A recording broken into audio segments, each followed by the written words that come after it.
आज हम इस इनविजिबल फोर्स के बारे में बात करने वाले हैं जिसने इस यूनिवर्स को बांध कर रखा है, चाहे वो सूरज के चारों तरफ घूमने वाले प्लैनेट्स हो या फिर समुद्र में उठने वाले टाइड्स। सब कुछ एक ही नियम, एक ही लॉ पर वर्क करता है और वो है Newton's law of universal gravitation, जिसे आज हम क्लास 10 साइंस के चैप्टर नंबर 1 ग्रेविटेशन में एकदम आसान भाषा में समझने वाले हैं।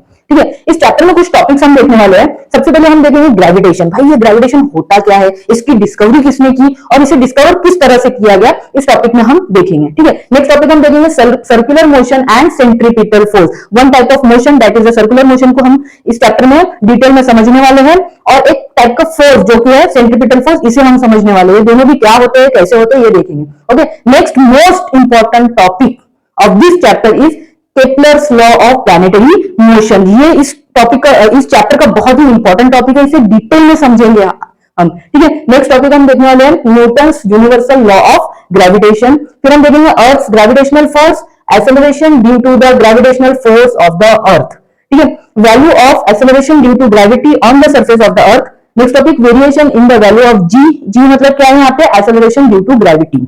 Okay, factors affecting value of G, free fall and last topic हम देखेंगे एस्केप वेलोसिटी। ये सारे टॉपिक्स को आज हम इस चैप्टर में डिटेल में एनालाइज करने वाले हैं। ठीक है, चलो हम सब जानते हैं ग्रेविटेशनल फोर्स की डिस्कवरी किसने की थी, सर आइजैक न्यूटन ने। He was one of the greatest scientist of his time and he was born in England. अब इन्होंने अपनी एक बुक लिखी प्रिंसिपिया। ठीक है, इस बुक में उन्होंने अपने 3 laws of motions, 3 equations of motion, जिसे हमने क्लास 9 में देखा भी है और डिराइव भी किया है। Okay, and theory of gravity के बारे में डिटेल में समझाया है। ठीक है, अब ये बुक लिखने से पहले होता क्या है, एक और साइंटिस्ट होते हैं जोहान्स केपलर। ठीक है, जोहान्स केपलर ने हमें दिया था भाई laws of planetary motion, 3 laws of planetary motion. कितने, 3 लॉज ऑफ प्लैनेटरी मोशन। उन्होंने ये बताया कि भाई जो प्लैनेट्स है सूरज की चारों तरफ घूमते हैं तो वो कुछ सर्टेन लॉज को फॉलो करते हैं। जब वो घूमते हैं ना, सर्टेन लॉज को फॉलो करते हैं और वो लॉज के बारे में हमें किसने बताया था, केपलर ने। लेकिन वो ये डिस्क्राइब नहीं कर पाए थे, ये नहीं समझा पाए थे, एक्सप्लेन नहीं कर पाए थे कि जो प्लैनेट्स है वो सूरज की चारों तरफ घूमते वक्त उन सर्टेन लॉज को फॉलो क्यों करते हैं भाई। ठीक है, अब होता क्या है उसके बाद, जो न्यूटन ने उनके वर्क को स्टडी किया। ठीक है, after study his work Newton ने क्या किया भाई, केपलर्स के जो लॉज थे उनको मैथमेटिकली डिराइव किया। ठीक है, केपलर्स के लॉ को मैथमेटिकली किसने डिराइव किया, न्यूटन ने।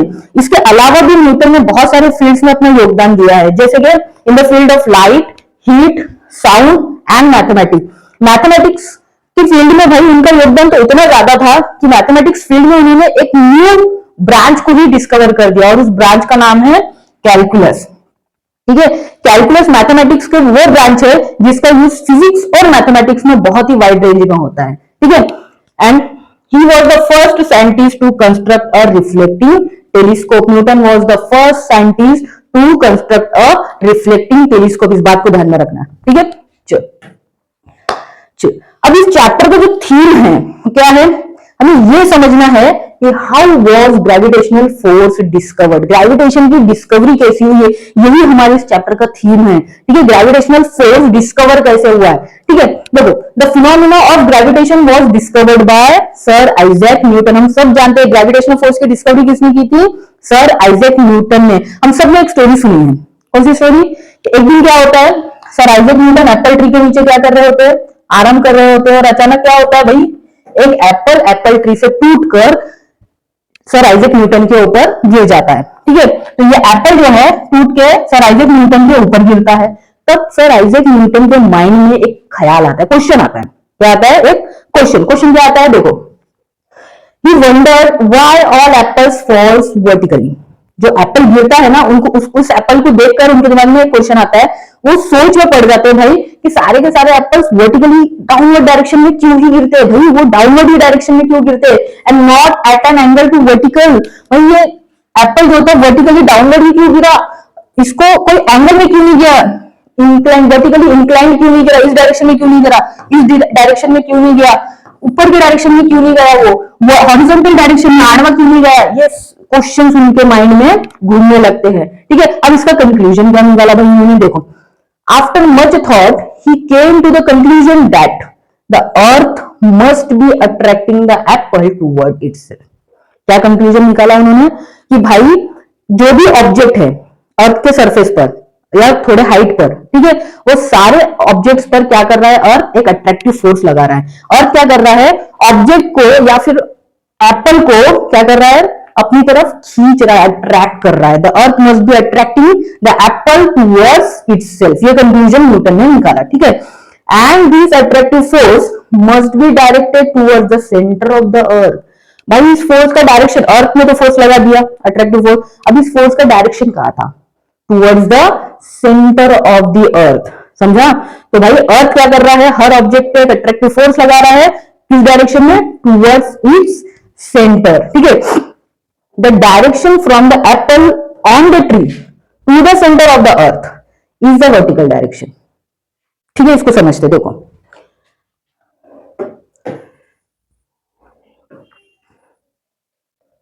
देखो ये हमारा अर्थ है, ये क्या है मेरा अर्थ।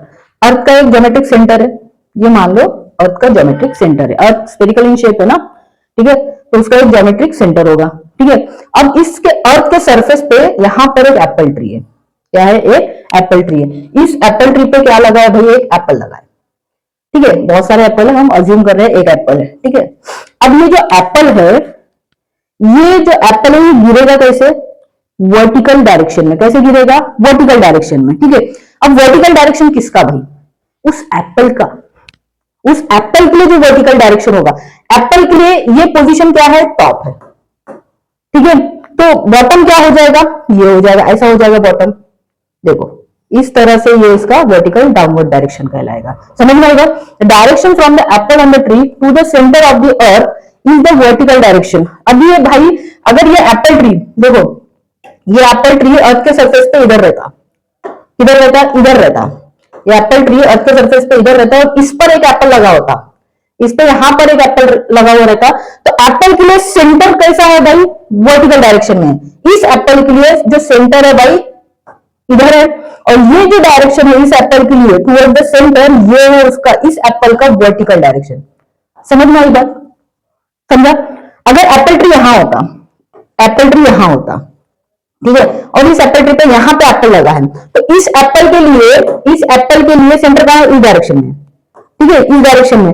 तो इस एप्पल के लिए ये जो डायरेक्शन है यही वर्टिकल डायरेक्शन है, समझ रहे हो, यही क्या है, उसकी वर्टिकल डायरेक्शन है।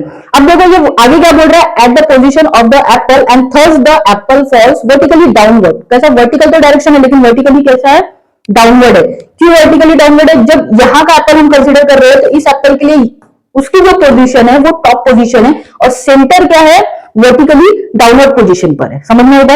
ये सेकंड वाले एप्पल के लिए, सेकंड वाले एप्पल के लिए क्या है, उसकी जो पोजीशन है, इस एप्पल की ये जो पोजीशन है, ये पोजीशन उस एप्पल के लिए टॉप पोजीशन है, ठीक है। इस एप्पल के लिए यही पोजीशन टॉप पोजीशन है, और जो सेंटर है वर्टिकल डायरेक्शन में है, ठीक है, लेकिन कैसा, वर्टिकली। अगर ये टॉप है तो डाउन किधर हो जाएगा, इधर हो जाएगा, सेंटर की तरफ क्या हो जाएगा भाई, डाउन हो जाएगा, तो ये हो गया वर्टिकली डाउनवर्ड। इस एप्पल के लिए ये वर्टिकल डायरेक्शन है और ये टॉप पोजीशन है, वो जहां पे लगा है वो समझ रहे कि मैं टॉप पोजीशन पे, सेंटर कहां है, मेरे नीचे है, मतलब ये उसका हो गया वर्टिकली डाउनवर्ड डायरेक्शन। कॉन्सेप्ट समझ में आया, यानी अर्थ के सरफेस पे तुम कहीं पे भी रहो वो तुम्हारे लिए टॉप पोजीशन कहलाएगा, और सेंटर क्या करेगा, वर्टिकली डाउनवर्ड डायरेक्शन कहलाएगा। समझ में आया कॉन्सेप्ट, ठीक है। चलो आगे बढ़ते हैं, तो क्या देखा हमने,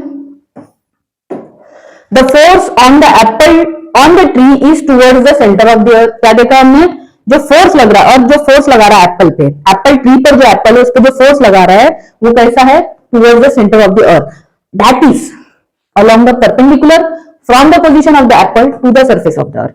देखो कैसे, ये मेरा क्या है, अर्थ, ये मेरा क्या है, अर्थ, ओके। अर्थ के इस पोजीशन पर एप्पल ट्री है, अर्थ के इस पोजीशन पे एप्पल ट्री है, ठीक है। यहां पे एप्पल लगा है, यहाँ पे क्या है, एप्पल लगा हुआ है, और ये अर्थ का सेंटर है, ठीक है, अर्थ का सेंटर है। अब अर्थ के लिए ये वर्टिकल डायरेक्शन कैसे समझेंगे, सॉरी एप्पल के लिए वर्टिकल डायरेक्शन हम कैसे समझेंगे। देखो एप्पल जो है, पहले वो एप्पल अर्थ के सरफेस को परपेंडिकुलर कहां पर है ये देखेंगे, अर्थ के सरफेस को परपेंडिकुलर यहां पर है, यहां पर है ये परपेंडिकुलर, ये एप्पल अर्थ के सरफेस पर यहां पर परपेंडिकुलर, ठीक है। तो यहीं से इस परपेंडिकुलर डायरेक्शन में ही क्या होगा, अर्थ का सेंटर रहेगा वर्टिकली डाउनवर्ड, कॉन्सेप्ट समझ में आया? तो तुम्हें सबसे पहले क्या करना है, एप्पल जहां है वहां से परपेंडिकुलर लाइन अर्थ के सरफेस पे बनाना है, ठीक है। वही लाइंस को क्या करना है, एक्सटेंड करना है टुवर्ड्स द सेंटर। जब तुम उस लाइन को टुवर्ड द सेंटर एक्सटेंड करोगे और टच करोगे तो वो जो लाइन मिलेगी वो एप्पल के लिए क्या हो जाएगी, वर्टिकली डाउनवर्ड डायरेक्शन दर्शाएगी। कॉन्सेप्ट समझ में आया? ठीक है, चलो अब आगे न्यूटन के माइंड में और भी बहुत सारे क्वेश्चन है, ऐसा नहीं कि एक क्वेश्चन आया और बस खत्म, और भी बहुत सारे क्वेश्चन है। क्या है देखो, Newton thought that if the force of gravitation act on apples on the tree at different height from the surface of the earth, can it also act on the object at even greater height, much farther away from the earth, like for example the moon? Can it act on even farther objects like the other planets and the sun? Question क्या है उनके दिमाग में, देखो Newton ने सोचा कि अर्थ के सरफेस पे, यह है अर्थ का सरफेस, यह है अर्थ का सरफेस, ठीक है। अर्थ के सरफेस पे ये एप्पल ट्री है, ये क्या है, एप्पल ट्री है। अब एप्पल ट्री पे क्या है, बहुत सारे एप्पल लगे हुए हैं, एक यहां पर लगा है, मान लो ये लगा हुआ है, एक यहां पर लगा हुआ है, ठीक है, एक यहां पर लगा हुआ है। ये सारे एप्पल क्या है, डिफरेंट डिफरेंट हाइट पे है, क्या है, सारे एप्पल डिफरेंट डिफरेंट हाइट पे है, ठीक है। अब और क्या कर रहा है, हर एप्पल पर अट्रैक्टिव फोर्स लगा रहा है। तो न्यूटन ने क्या सोचा, अर्थ के सरफेस से, अर्थ क्या कर रहा है, अर्थ के सरफेस से डिफरेंट हाइट पे जो ऑब्जेक्ट है उस सारे ऑब्जेक्ट पे क्या कर रहा है, वो ग्रेविटेशनल फोर्स लगा रहा है, यानी अट्रैक्टिव फोर्स लगा रहा है। फिलहाल हमारे लिए क्या है, वो अट्रैक्टिव फोर्स लगा रहा है। तो भाई ये जो हाइट है पर्टिकुलर, हम समझ लो कि ये भाई कुछ मीटर की दूरी होगी। अब इससे भी ऊपर के हाइट पर, बहुत ज्यादा हाइट पर कोई ऑब्जेक्ट है, जस्ट लाइक मून या फिर सन या फिर दूसरे प्लैनेट्स, ठीक है। अर्थ से बहुत ज्यादा हाइट पर, अर्थ से बहुत ज्यादा हाइट पे जो ऑब्जेक्ट है, जस्ट लाइक मून हो गया, या फिर इससे भी ज्यादा हाइट पे जो है सन हो गया, ठीक है। तो क्या अर्थ ये सारे ऑब्जेक्ट्स पे ग्रेविटेशनल फोर्स या फिर अट्रैक्टिव फोर्स लगाता है? न्यूटन के माइंड में ये क्वेश्चन आया। अब इसी का आंसर कैसे निकाला उन्होंने, कैसे ढूंढा उन्होंने ये हम देखेंगे, ठीक है। चलो भाई, इन क्वेश्चंस का आंसर ढूंढने के लिए हमें क्या करना होगा, न्यूटन्स के लॉज ऑफ मोशन को अच्छे से समझना होगा। अगर हमें Newton's laws of motion, 3 laws of motion अच्छे से समझ आ जाएंगे, तब हम समझेंगे, तब हम समझ पाएंगे कि न्यूटन ने ग्रेविटेशनल फोर्स की डिस्कवरी कैसे की, ठीक है। चलो पहले हम देख लेते हैं कि न्यूटन्स लॉज ऑफ मोशंस क्या है। Newton's first law of motion क्या होता है, Newton's first law of motion. अब Newton's first law of motion को हम क्या कह सकते हैं, लॉ ऑफ इनर्शिया भी कहा जाता है। उसको क्या कहा जाता है, लॉ ऑफ इनर्शिया, ठीक है। Newton's first law of motion का दूसरा नाम क्या है, लॉ ऑफ इनर्शिया, ठीक है। अब ये क्या कहता है, an object continues to remain at rest or in the state of uniform motion along a straight line unless an external unbalanced force acts on it.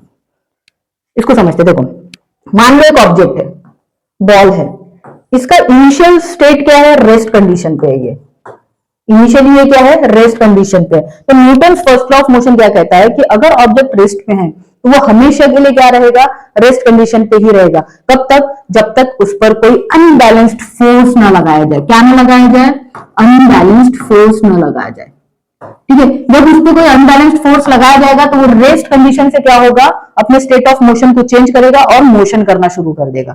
समझ में आई मेरी बात, ठीक है। अब आगे क्या कहता है Newton's first law of motion, अगर कोई ऑब्जेक्ट क्या कर रहा है, मोशन कर रहा है, अगर कोई ऑब्जेक्ट मोशन कर रहा है, चलो पहला स्टेट हमने देखे, state of rest of motion, state of rest देखे हमने, ठीक है।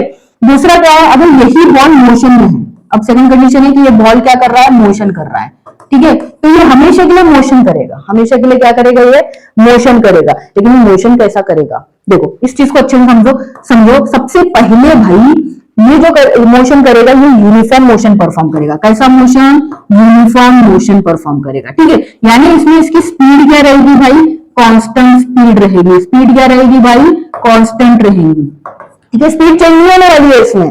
जब कोई ऑब्जेक्ट बाय डिफॉल्ट मोशन करता है और उस पर कोई फोर्स नहीं लग रहा, वो मोशन में, हमेशा ही मोशन में रहेगा। लेकिन कैसे मोशन में रहेगा, यूनिफॉर्म मोशन में रहेगा। उसकी स्पीड क्या रहेगी, हमेशा के लिए कांस्टेंट रहेगी। सेकंड, वो उसका जो मोशन रहेगा वो स्ट्रेट लाइन में होगा, यानी लीनियर मोशन होगा।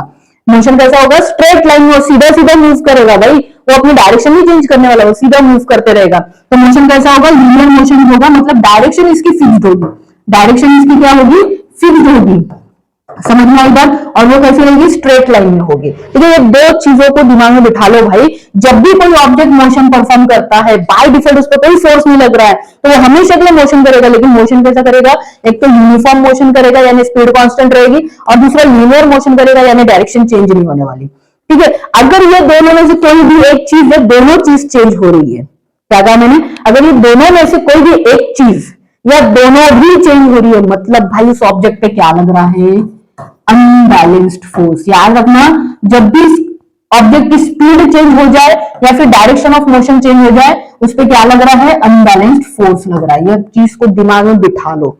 ठीक है, यही Newton's first law of motion कहता है। देखो, force is necessary to change the speed as well as the direction of motion of object.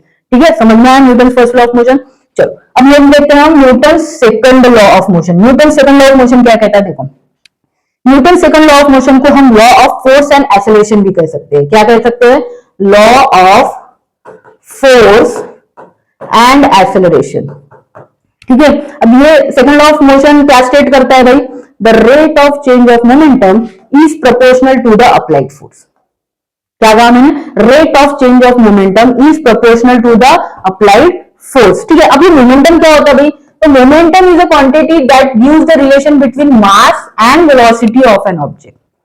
ऐसी क्वांटिटी जो किसी ऑब्जेक्ट के मास और उसके वेलोसिटी के बीच में रिलेशन दे दे, उसे हम क्या कहते हैं, मोमेंटम कहते हैं। ठीक है, अब हम बात क्या कर रहे हैं यहाँ पर, rate of change of momentum की। अब देखो यहाँ पे, देखो अगर ऑब्जेक्ट की वेलोसिटी चेंज हो रही है तो फिर हम क्या बोलेंगे, देखो मास तो फिक्स्ड है, वेलोसिटी चेंज हो रही है, वेलोसिटी चेंज हो रही है मतलब क्या चेंज हो रहा है, मोमेंटम। अब भाई वेलोसिटी जब चेंज होगी तो किसके रिस्पेक्ट में चेंज होगी, टाइम के, तो हम इसको डिवाइड कर देते हैं टी से, तो क्या मोमेंटम भी टी से डिवाइड हो जाएगा।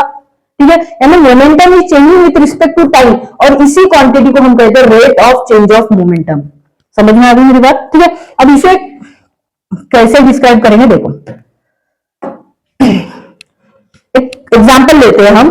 दो ऑब्जेक्ट है, एक ऑब्जेक्ट है 10 किलो का और एक ऑब्जेक्ट है 20 किलो का। ठीक है, हमने क्या किया, अलग अलग मास के दो ऑब्जेक्ट लिए।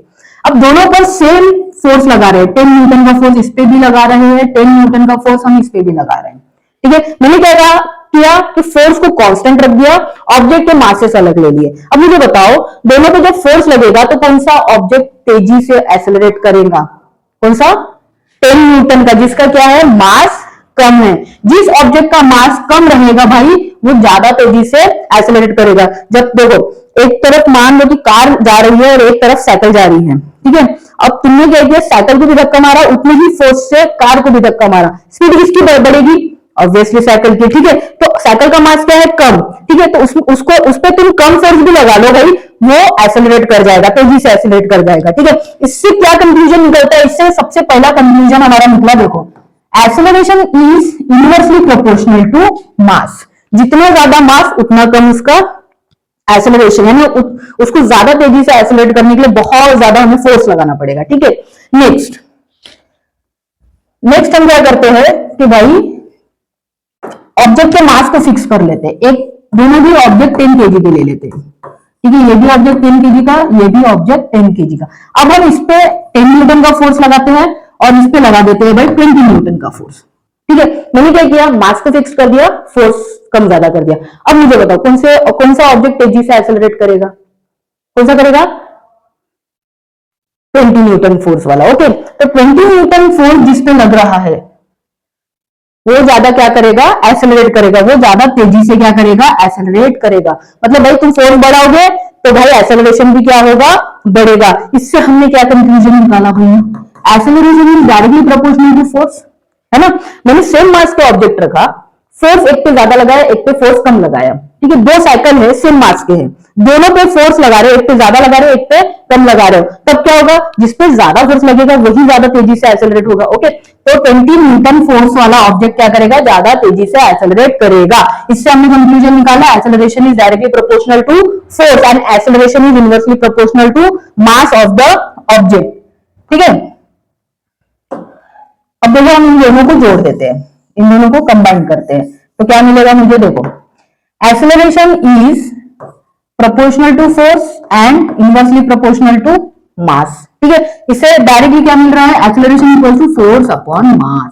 तो फोर्स की वैल्यू क्या मिल गई, force equals to mass of the object and acceleration produced in the object. ठीक है, अब देखो एक्सेलरेशन क्या होता है, एक्सेलरेशन क्या होता है, एक्सेलरेशन को हम क्या कहते हैं, acceleration is the change in velocity, change in velocity with respect to time, with respect to time, change in velocity with respect to time होता है। देखो एक कार है, यहाँ पे ये कार है, ठीक है, ये कार यहां से यहां गई, ठीक है, यहां से यहां उसने इतनी डिस्टेंस कवर किया, ठीक है, जब ये डिस्टेंस कवर कर रहा था, देखो ये इसकी जब इनिशियल वेलोसिटी थी u थी, बाद में वेलोसिटी चेंज हुई और बढ़ी, बाद में वेलोसिटी क्या हुई, बढ़ गई या घट गई, कुछ भी हो सकता है, बढ़ भी सकती है घट भी सकती है, ठीक है, बट वेलोसिटी चेंज हुई, तो यहाँ पे उसकी वेलोसिटी क्या है, फाइनल वेलोसिटी v है, ठीक है। अब ये जो वेलोसिटी चेंज है विद रिस्पेक्ट टू टाइम हुई, तो हम इसमें चेंज इन वेलोसिटी कैसे कैलकुलेट करते हैं, फाइनल वेलोसिटी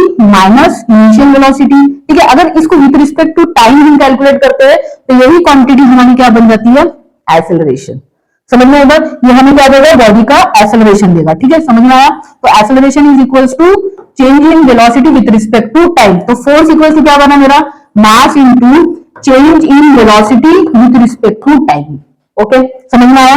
अब हम इसको मल्टीप्लाई करते हैं, तो mass into final velocity minus mass into initial velocity upon time, ठीक है। अब मैंने स्टार्टिंग में बताया, देखो momentum equals to mass into velocity होता है, मास इनटू वेलोसिटी होता है, ठीक है। अब मास इनटू फाइनल वेलोसिटी क्या होगा, फाइनल मोमेंटम हो जाएगा, तो हम इसे डिनोट कर देंगे फाइनल मोमेंटम से, ठीक है। Minus mass into initial velocity क्या हो जाएगा, इनिशियल मोमेंटम हो जाएगा विद रिस्पेक्ट टू टाइम। तो इस क्वांटिटी को क्या करेंगे भाई, final momentum minus initial momentum, change in momentum कहलाएगा, ठीक है, change in momentum with respect to time, यही मैंने बताया था, change in momentum with respect to time क्या कहलाता है, rate of change of momentum कहलाता है, ठीक है। और ये किसके प्रोपोर्शनल है भाई, किसके बराबर है, ये अप्लाइड फोर्स के बराबर है, किसके बराबर है, अप्लाइड फोर्स के, is proportional to the applied force, ठीक है। And the change of momentum occurs in the direction of the force, और ये जो चेंज इन मोमेंटम है किसके डायरेक्शन में ऑकर होता है, इसकी डायरेक्शन क्या है, डायरेक्शन ऑफ द फोर्स के, ठीक है। समझ में आई बात। देखो अगर गाड़ी की स्पीड, ये गाड़ी है,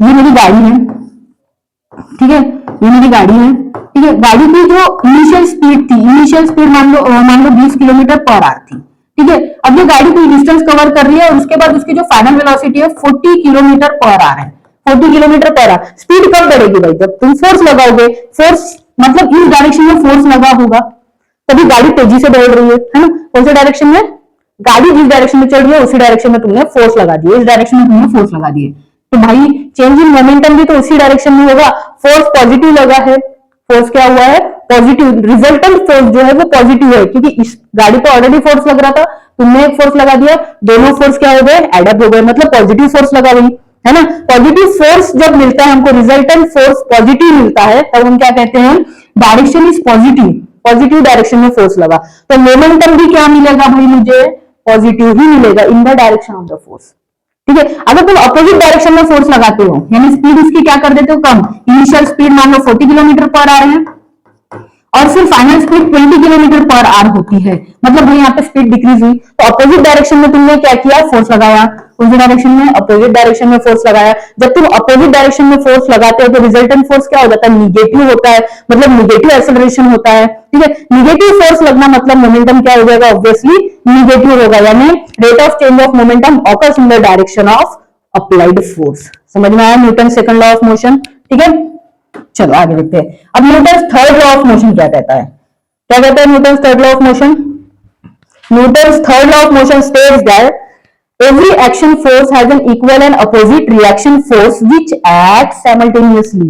देखो दो बॉडी है, मान लो ये दो बॉल है, ये एक बॉल है और ये एक बॉल है, अगर ये बॉल फर्स्ट वाला बॉल अगर दूसरे बॉल पे इस डायरेक्शन में फोर्स लगा रहा है, मान लो वो फोर्स लगा दिया एफ न्यूटन फोर्स लगा दिया उसने, तो क्या करेगा भाई, दूसरा बॉल भी क्या करेगा, अब पहले वाले बॉल पे क्या करेगा, अपोजिट डायरेक्शन में एफ न्यूटन का ही फोर्स लगाएगा, ठीक है। तो दोनों बॉल एक दूसरे पे फोर्स लगा रहे हैं एफ न्यूटन का ही, और दोनों फोर्स का डायरेक्शन क्या रहेगा, अपोजिट रहेगा, एक दूसरे से कैसा रहेगा, अपोजिट रहेगा। वही कहता है Newton third law of motion, every action force has an equal and opposite reaction force which act simultaneously. अब ये इनका मैग्नीट्यूड इक्वल होता है और डायरेक्शन क्या होता है, अपोजिट होता है। ठीक है, समझ में आया? तो ये थे 3 laws of motion. 3 laws of motion, इन्हें हमने बहुत अच्छे से समझा है। अब इसे दिमाग में रखना है भाई, आगे के कॉन्सेप्ट समझने में आसानी जाएगी। ठीक है, अब नेक्स्ट टॉपिक है circular motion and centripetal force. ठीक है, circular motion and centripetal force. Circular motion क्या होता है? सर्कुलर मोशन क्या होता है? कोई ऑब्जेक्ट है, ठीक है, वो ऑब्जेक्ट क्या करता है, किसी दूसरे ऑब्जेक्ट को फिक्स पकड़ के, ठीक है, मान लो कि ये मेरा एक ऑब्जेक्ट है और ये मेरा फिंगर दूसरा ऑब्जेक्ट है। ठीक है, इस ऑब्जेक्ट को पकड़ के मेरा फिंगर क्या कर रहा है, उसके चारों तरफ घूम रहा है। चारों तरफ क्या कर रहा है, गोल गोल गोल गोल रोटेट कर रहा है। क्या कर रहा है, रोटेट कर रहा है। इस टाइप के मोशन को हम क्या कहते हैं, सर्कुलर मोशन। क्या कहते हैं हम, सर्कुलर मोशन। ठीक है, एक फिक्स सेंटर होता है उसमें। सर्कुलर मोशन में क्या होता है, एक फिक्स सेंटर होता है, एक फिक्स सेंटर होता है। उस सेंटर को पकड़ के भाई, उस सेंटर को पकड़ के ऑब्जेक्ट क्या करता है, उसके चारों तरफ, सेंटर के चारों तरफ क्या करता है, घूमता है, रोटेट करता है। ठीक है, उस टाइप के मोशन को हम क्या कहते हैं, सर्कुलर मोशन। ठीक है, समझ में आया? चलो, यहां आपके टेक्निक में एक एक्टिविटी दी हुई है। क्या है, देखो, tie a stone to one end of the string, take the other end of your hand and rotate the string so that the stone moves along a circle as shown in figure A। तो इस figure में देखो, इस तरह से हम activity perform करेंगे। एक स्टोन लेना है और उसे क्या करना है, स्ट्रिंग को बांध देना है।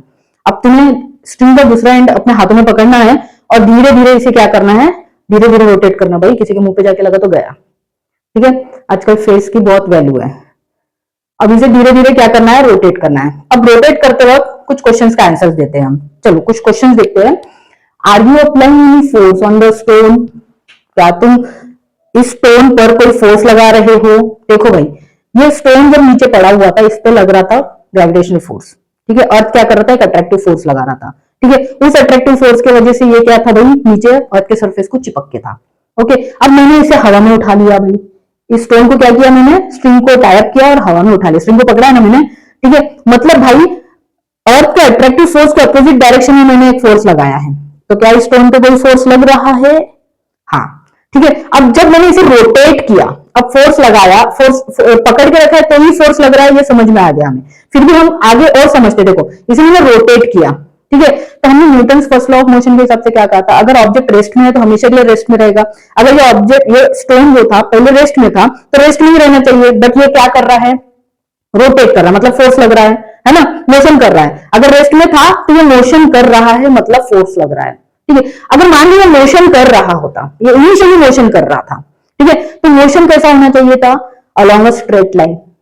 कैसा होना चाहिए था, अलोंग अ स्ट्रेट लाइन, यानी लीनियर मोशन होना चाहिए था। अभी देखो, क्या ये लीनियर मोशन कर रहा है क्या? नहीं, ये क्या हो रहा है भाई, हर पॉइंट पे अपना डायरेक्शन चेंज कर रहा है। ये स्टोन क्या कर रहा है, अपना डायरेक्शन कंटिन्यूअसली चेंज कर रहा है और रोटेट कर रहा है। ये लीनियर मोशन ऐसे नहीं कर रहा है, सीधा सीधा नहीं जा रहा है भाई, ये गोल गोल घूम रहा है भाई, डायरेक्शन चेंज कर रहा है। अगर डायरेक्शन चेंज कर रहा है तो हमने क्या कंक्लूजन निकाला था भाई, उस पर एक अनबैलेंस्ड फोर्स लग रहा है। मतलब मैंने क्या किया, अपने हाथों से क्या किया, स्टोन पे फोर्स लगाया। अब जब मैंने ये फोर्स लगाया भाई, किसके द्वारा लगाया, स्ट्रिंग के द्वारा। मैंने क्या किया, अब हाथों से स्ट्रिंग पर पहले फोर्स लगाया और ये स्ट्रिंग में क्या हुआ भाई, तनाव, टेंशन क्रिएट हुआ। ये टेंशन के कारण ये ऑब्जेक्ट पे क्या हो गया, फोर्स लग गया। स्टोन पर क्या हो गया भाई, फोर्स लग गया। समझ में आई बात? तो हमारा क्वेश्चन है, are you applying any force on the stone? तो हमारा आंसर क्या हो जाएगा, yes we are applying some force on that stone. ठीक है, नेक्स्ट क्वेश्चन है, in which direction is the force acting? मुझे बताओ किस डायरेक्शन में फोर्स एक्ट कर रहा होगा, सोचो जरा सा। देखो, ये ऑब्जेक्ट मान लो, हम इनिशियल कंडीशन इसकी क्या थी, इनिशियल स्टेट क्या था, मोशन था। तो ये मोशन कर रहा होता तो ऐसा मोशन कर रहा है, अज्यूम करो कि ये ऐसा लीनियर मोशन परफॉर्म कर रहा है, इस डायरेक्शन में लीनियर मोशन परफॉर्म कर रहा है, तो ये स्टोन ऐसा जाना चाहिए था। लेकिन मैंने क्या किया, एक फोर्स लगाया और स्ट्रिंग को पकड़ लिया। ठीक है, जैसे मैंने फोर्स लगाया तो ये इस डायरेक्शन में जा ही नहीं पा रहा है, इस डायरेक्शन में जा नहीं पा रहा है। मतलब क्या हो रहा है, मैंने जो फोर्स लगाया भाई उसको अपनी तरफ खींचने के लिए लगाया।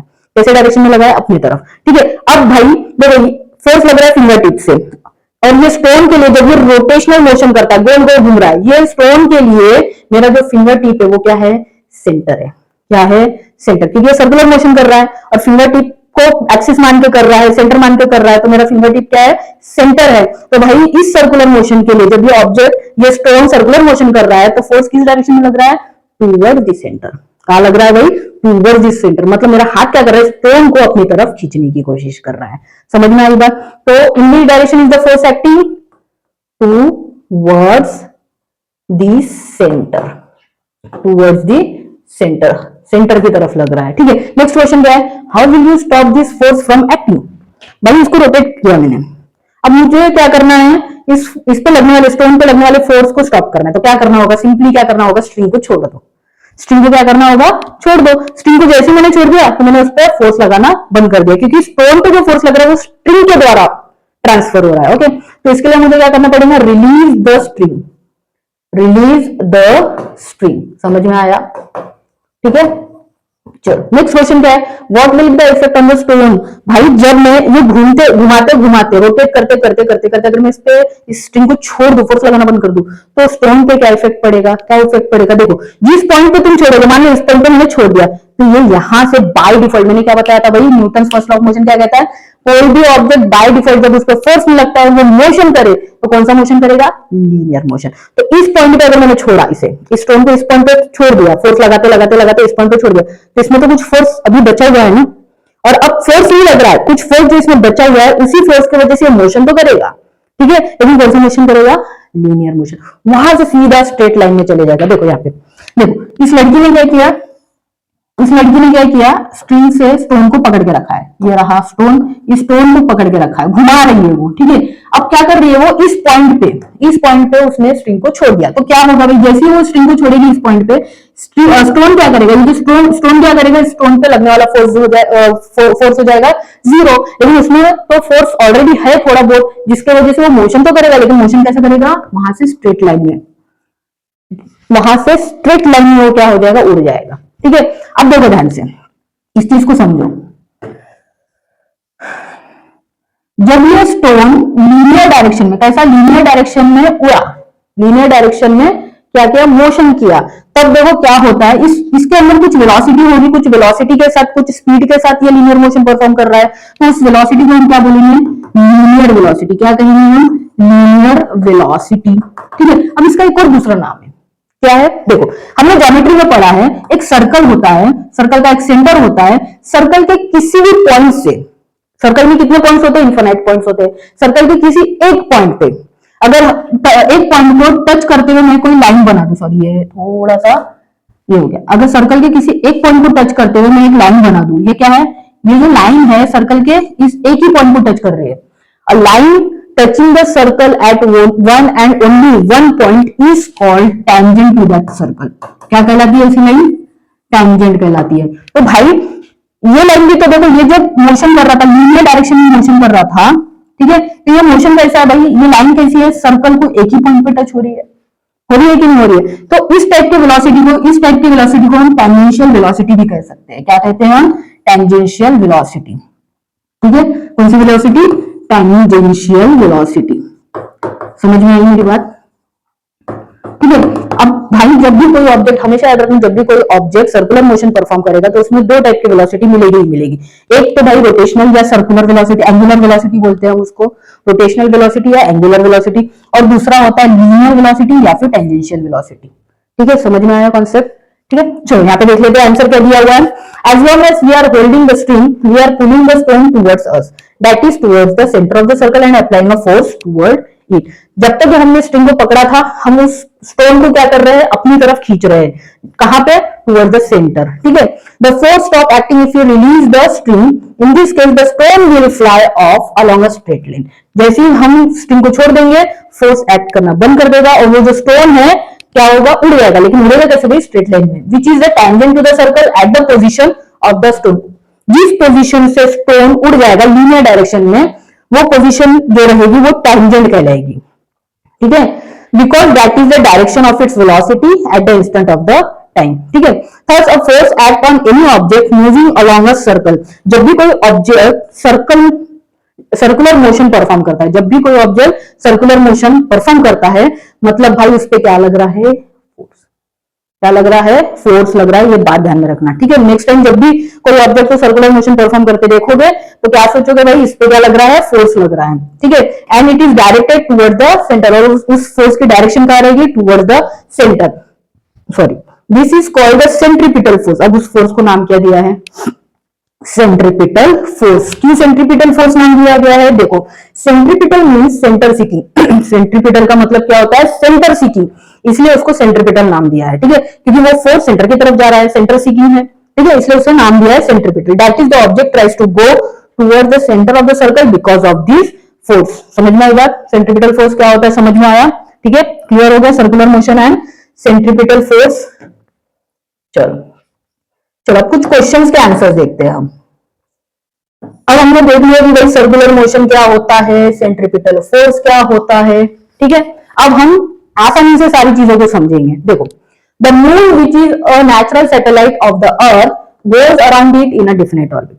अब भाई यहां देखो वर्ड यूज किया है ऑर्बिट, बट पहले ही यहां पे क्लियर कर दूं, ऑर्बिट का मतलब होता है एलिप्टिकल पाथ। ऑर्बिट का मतलब क्या होता है, एलिप्टिकल पाथ, याद रखना, ऑर्बिट का मतलब क्या होता है, एलिप्टिकल पाथ होता है, ये ध्यान में रखना। ऑर्बिट वर्ड अब जहां पे भी सुनोगे मतलब क्या है, एलिप्टिकल पाथ है वो, ओके, समझ में आया, ठीक है। अब यहां पे हम जो मोशन समझ रहे हैं, हमने देखा क्या, सर्कुलर मोशन, ठीक है।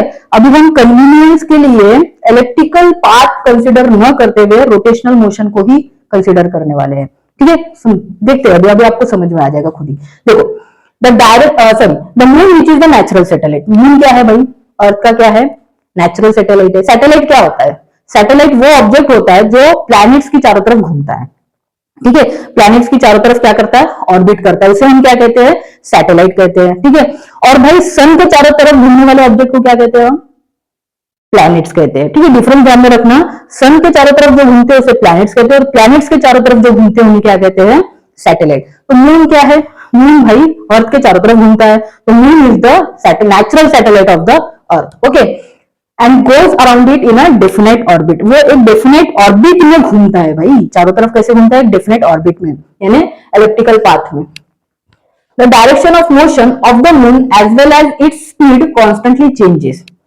मून का डायरेक्शन, हमने सर्कुलर मोशन में क्या देखा, जब कोई ऑब्जेक्ट सर्कुलर मोशन करता है मतलब क्या हो रहा है, उसका डायरेक्शन चेंज हो रहा है, ठीक है। अगर डायरेक्शन चेंज हो रहा है, मून भी क्या कर रहा है, सर्कुलर मोशन नहीं कर रहा है, इलेप्टिकल पाथ में घूम रहा है, लेकिन हम कन्वीनियंस के लिए समझ रहे हैं कि भाई वो सर्कुलर मोशन कर रहा है, ठीक है। अगर वो सर्कुलर मोशन कर रहा है या फिर इलेप्टिकल पाथ में भी घूम रहा है ना भाई, वो लीनियर मोशन तो नहीं कर रहा है, सीधी सी बात है, इलेप्टिकल मोशन भी तो लीनियर मोशन नहीं होगा, मतलब डायरेक्शन तो इलेप्टिकल पाथ में भी चेंज होने वाली है ना। तो यहां पे क्या हो रहा है, मून कंटिन्यूसली क्या कर रहा है भाई, मून कंटिन्यूसली क्या कर रहा है, अपना डायरेक्शन चेंज कर रहा है, क्या कर रहा है, डायरेक्शन चेंज कर रहा है। दूसरी चीज भाई, उसका स्पीड भी कॉन्स्टेंटली चेंज हो रहा है। अब ये कैसे और क्यों चेंज हो रहा है ये भी हम आगे देखेंगे, ठीक है। तो यहां पे देखो, अगर मून मान लो बाय डिफॉल्ट हम मान लो कि वो मोशन नहीं था, पहले से ही मोशन में था, ठीक है, तो बाय डिफॉल्ट उसका मोशन कैसा होना चाहिए था, लीनियर होना चाहिए था, मतलब भाई देखो ऐसे लाइन में जाना चाहिए था, ऐसे लाइन में उसमें मोशन करना चाहिए था। लेकिन क्या हो रहा है भाई, वो रोटेट कर रहा है भाई, डायरेक्शन चेंज कर रहा है, ठीक है। देखो इस पॉइंट पे वो ऐसा ना जाते हुए डायरेक्शन चेंज कर रहा है, मतलब इस पॉइंट पे कोई तो फोर्स लग रहा होगा ना भाई उस पे। अभी अगर सर्कुलर मोशन जब करता है कोई ऑब्जेक्ट तो उस पर फोर्स लग रहा होता है उसका डायरेक्शन को चेंज करने के लिए, है ना।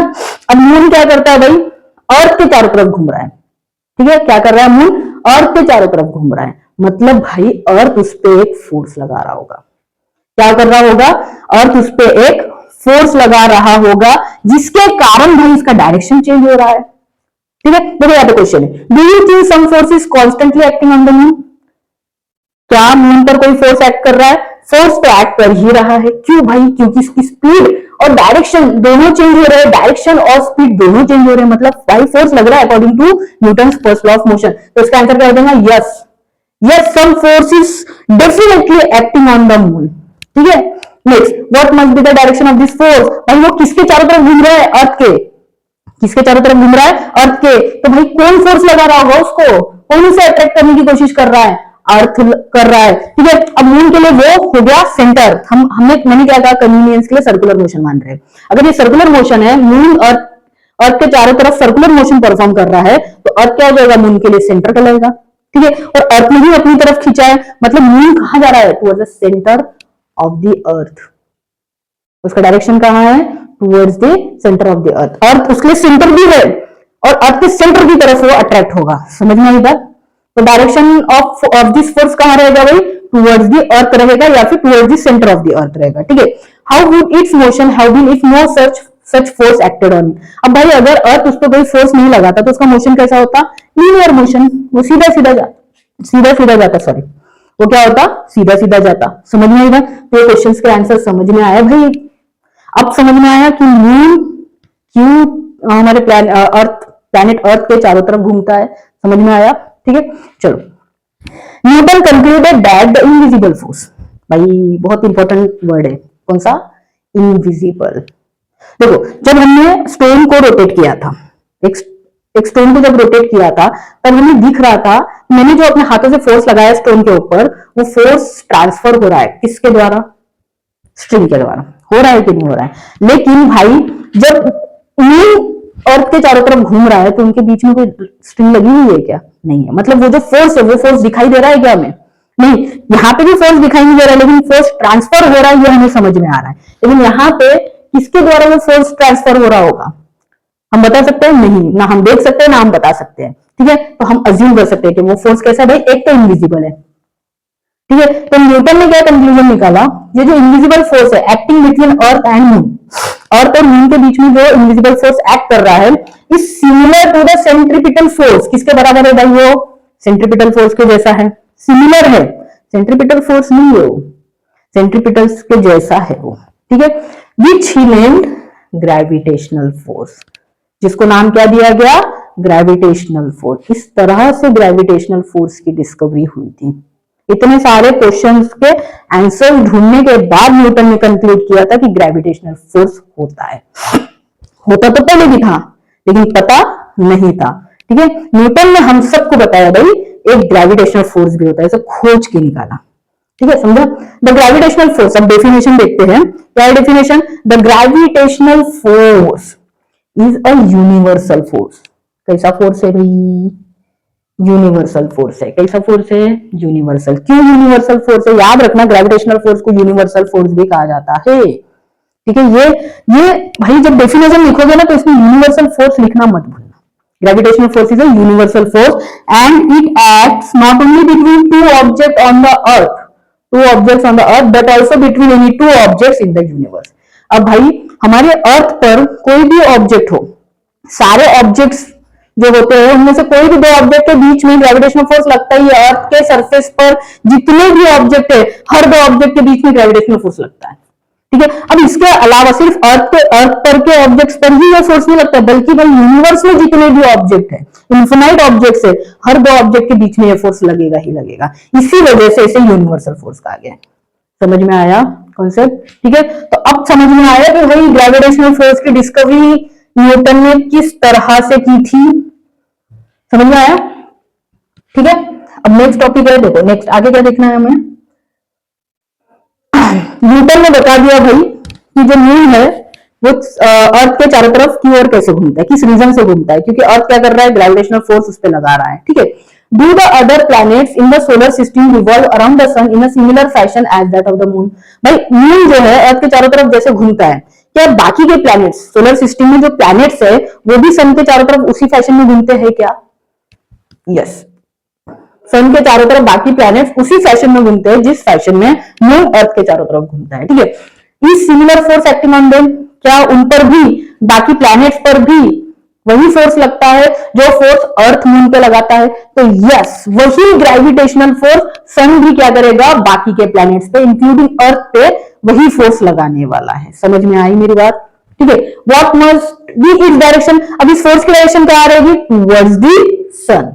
जब अर्थ मून पे फोर्स लगा रहा था तो मून पर जो फोर्स लग रहा था उसकी डायरेक्शन कहां थी, टुवर्ड्स दी अर्थ थी। अब सन अगर बाकी प्लैनेट्स पे फोर्स लगा रहा है तो उसकी डायरेक्शन कहां रहेगी, उस फोर्स की टुवर्ड्स दी सन रहेगी। ठीक है, तो what must be its direction, towards the sun. Okay, from the above activity example and questions it is clear that for moon to go around the earth there must be a force which is exerted on the moon and this force must be exerted by the earth which attracts the moon towards itself।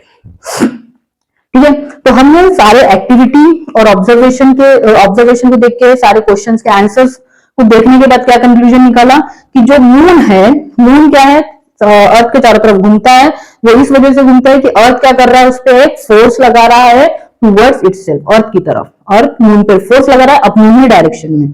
Similarly the sun must be attracting the planets including the earth towards itself. ठीक है, उसी तरह सन भी क्या कर रहा है, बाकी प्लैनेट्स पर वही फोर्स लगा रहा है अपनी डायरेक्शन में। ठीक है, समझ में आया? चलो नेक्स्ट टॉपिक है ग्रेविटी एंड ग्रेविटेशन। ठीक है, ये एक बेसिक सा कॉन्सेप्ट है। हम लोग जनरली क्या करते हैं, ग्रेविटी और ग्रेविटेशन को एक जैसा समझ लेते हैं। हम ये सोचते हैं कि ग्रेविटी और ग्रेविटेशन एक ही है वो एक ही, लेकिन इसमें एक सिंपल सा डिफरेंस है, एक बेसिक सा डिफरेंस है। क्या है वो देखते हैं। देखो, जब ग्रेविटेशनल फोर्स किसी दो ऑब्जेक्ट के बीच में लग रहा है, ठीक है, कोई भी दो ऑब्जेक्ट के बीच में लग रहा है, यूनिवर्स में जो भी ऑब्जेक्ट है उनमें से कोई भी दो ऑब्जेक्ट के बीच में, जैसा मान लो यहाँ पे अर्थ के बीच में और सन के बीच में लग रहा है, क्या लग रहा है भाई, ग्रेविटेशनल फोर्स। जब किसी दो ऑब्जेक्ट के बीच में ग्रेविटेशनल फोर्स लगता है तब हम उसे क्या सिंपली नाम दे देते हैं ग्रेविटेशन। क्या कहते हैं उसे, ग्रेविटेशन या फिर ग्रेविटेशनल फोर्स। जब फोर्स कोई भी दो ऑब्जेक्ट के बीच में रखता है तो उस फोर्स को हम कहते हैं ग्रेविटेशनल फोर्स या सिंपली ग्रेविटेशन। ठीक है, समझ में आई बात? तो gravitational force is the force of attraction acting between two bodies. क्या कहा मैंने, एक्टिंग बिटवीन टू बॉडीज। कोई भी दो बॉडीज के बीच में जो फोर्स लगेगा उसे ग्रेविटेशनल फोर्स या सिंपली ग्रेविटेशन कहा जाएगा। ठीक है, अब देखो ग्रेविटी क्या होता है। Gravity is the earth's gravitational pull. अब भाई दो बॉडी जो हमने यहाँ पे देखे, यहाँ पे दो बॉडीज है, यहाँ पे भी दो बॉडीज है, लेकिन उनमें से एक अर्थ है और एक बॉडी जो रहेगा, दूसरी बॉडी जो रहेगी वो अर्थ के सरफेस पे रहेगी। क्या सन अर्थ के सरफेस पर है? नहीं है। तब हमने इन दोनों के बीच में लगने वाले फोर्स को क्या कहा, ग्रेविटेशनल फोर्स। अब भाई ये जो बंदा है, ये बंदा कहाँ नाच रहा है, अर्थ के सरफेस पे नाच रहा है। तो जब दूसरी बॉडी, एक बॉडी अर्थ रहेगी और दूसरी बॉडी अर्थ के सरफेस पर रहेगी, उस टाइम पे हम उस टाइप के फोर्स को, जब अर्थ उस बॉडी पर फोर्स लगाएगा तो उस टाइप के फोर्स को क्या कहेंगे हम, ग्रेविटी। क्या कहेंगे, gravity. That is the gravity is the earth's gravitational pull. ठीक है, gravity is the earth's gravitational pull on a body lying on the surface और near the surface of the earth. Surface पे होना चाहिए वो object, दूसरा object कहां पे होना चाहिए, अर्थ के सरफेस पे होना चाहिए या फिर सरफेस के पास होना चाहिए। सन क्या अर्थ के सरफेस पर है, अर्थ के सरफेस के पास है? नहीं है, वो बहुत दूर है, बहुत ही दूर है। ठीक है, इसलिए ये दो अलग अलग बॉडीज पे जब फोर्स लग रहा है तब हम उसे ग्रेविटेशन फोर्स कहेंगे, और जब फोर्स अर्थ लगा रहा है उसके सरफेस पे जो बॉडी है उस पर, या उसके सरफेस के आसपास जो बॉडी है उस पर, तब हम कहेंगे gravity. Gravity is the earth gravitational pull on body lying on the surface और near the surface of the earth. Concept समझ में आया ग्रेविटी और ग्रेविटेशन में? ठीक है, तो बेसिकली ग्रेविटी को आप तुम क्या बोल सकते हो, अर्थ ग्रेविटेशनल पुल कह सकते हो। ठीक है, चलो एक टॉपिक और देखते हैं हम, बहुत ही इंटरेस्टिंग टॉपिक है। क्या है, बहुत ही इंटरेस्टिंग टॉपिक। देखो एक कोन लो, अब कोन को जब तुम हॉरिजॉन्टल डायरेक्शन में, कोन को क्या करो, हॉरिजॉन्टल डायरेक्शन में काट दो, तो तुम्हें जो शेप मिलेगा वो क्या है, सर्कल मिलेगा। क्या मिलेगा, सर्कल। अब भाई इस हॉरिजॉन्टल से थोड़ा इंक्लाइंड डायरेक्शन में, इस हॉरिजॉन्टल लाइन से थोड़ा इंक्लाइंड डायरेक्शन में जब तुम सर्कल कोन को काटोगे, कट करोगे, तो तुम्हें जो शेप मिलेगा वो, उसका नाम क्या है, एलिप्स। ठीक है, और थोड़ा ज्यादा इंक्लाइंड, इस हॉरिजॉन्टल को और ज्यादा इंक्लाइंड डायरेक्शन में तुम काटोगे तो क्या होगा, कोन को काटोगे, सॉरी, इस हॉरिजॉन्टल लाइन से कोन को और थोड़ा इंक्लाइंड डायरेक्शन में काटोगे तो तुम्हें शेप मिलेगा पैराबोला।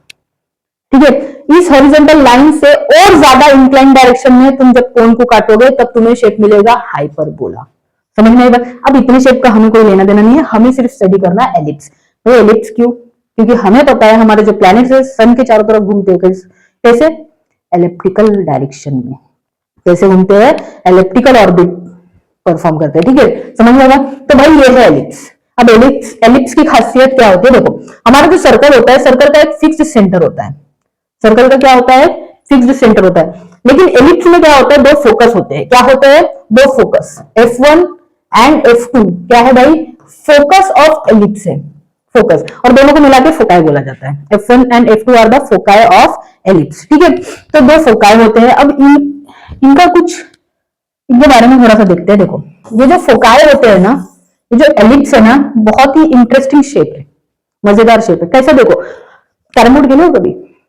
कैरम बोर्ड में क्या होता है, हम लोग स्ट्राइकर होता है, स्ट्राइकर को मारते हैं, तो कैरम बोर्ड की जो बाउंड्री होती है, जो लकड़ी होती है, वो थोड़ी उठी हुई होती है कि नहीं होती है? ठीक है, जब तुम स्ट्राइकर को स्ट्राइक करते हो तो वो स्ट्राइकर क्या होता है, जो कैरम बोर्ड की बाउंड्री होती है, जो उठी हुई होती है, वहां पे जाकर रिफ्लेक्ट करता है, टकराता है, फिर वापस आता है। ओके, अब अज्यूम करो ये जो एलिप्स है, एलिप्स का ये एक फोकस है और ये दूसरा फोकस है, फोकाई F1, फोकाई F2 है। ओके, अब तुमने क्या किया भाई, F1 पे क्या किया, स्ट्राइकर रखा। क्या रख दिया? स्ट्राइकर।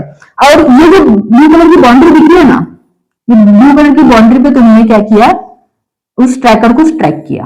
ठीक है, अज्यूम करो कि ये बाउंड्री उसी कैरम बोर्ड के बाउंड्री की तरह है, उठी हुई है। तो यहाँ पे स्ट्राइकर जैसे तुम स्ट्राइक करोगे तो स्ट्राइकर क्या करेगा, एलिप्स की बाउंड्री पे टकराएगा, टकरा के क्या करेगा, रिफ्लेक्ट करेगा। जब वो रिफ्लेक्ट करता है तो वो सेकंड फोकस पे जाके रुकता है।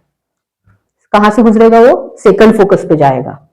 फर्स्ट फोकस से जब तुम स्ट्राइकर को स्ट्राइक करोगे तो वो क्या करेगा, एलिप्स के बाउंड्री पे जाके टकराएगा और बाउंड्री से क्या करेगा भाई, फोकस 2 पर आएगा। समझ में आई मेरी बात? उसी तरह अगर फोकस F1 पे तुम स्ट्राइकर रख के पॉइंट ए पर, मान लो इस पॉइंट पे पॉइंट ए पर स्ट्राइक करते हो, स्ट्राइकर को क्या करते हो, पॉइंट ए पर स्ट्राइक करते हो, तब भी क्या होगा भाई, पॉइंट स्ट्राइकर जो है पॉइंट ए से स्ट्राइक करके क्या होगा, रिफ्लेक्ट करेगा F2 पर। तो F1 से तुम स्ट्राइकर को रख के कहीं पे भी स्ट्राइक कर दो, एलिप्स के बाउंड्री पर कहीं पर भी स्ट्राइक कर दो भाई, वो रिफ्लेक्ट करके कहां जाएगा, F2 पे। उसी तरह तुम F2 पे रखो और कहीं पे भी एलिप्स के बाउंड्री पर कहीं पे भी स्ट्राइक कर दो, वो रिफ्लेक्ट करके कहा जाएगा F1 पे। उसी तरह से F1 से C पर, F1 पे स्ट्राइकर रख के C पर स्ट्राइक करोगे तो पॉइंट C से स्ट्राइकर रिफ्लेक्ट करके F2 पे जाएगा।